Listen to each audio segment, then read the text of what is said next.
Trees by Joyce Kilmer. I think that I shall never see a poem lovely as a tree whose hungry mouth is pressed against the sweet earth flowing breaths, a tree that looks at God all day and left her leafy arms to pray, a tree that may in summer wear a nest of robins in her hair, upon whose bosom snow has lain, who intimately live with rain.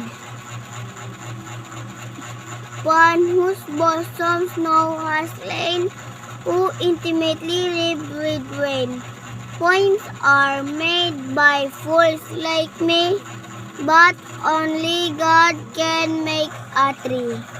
Yay! Very good, love, love, Papa.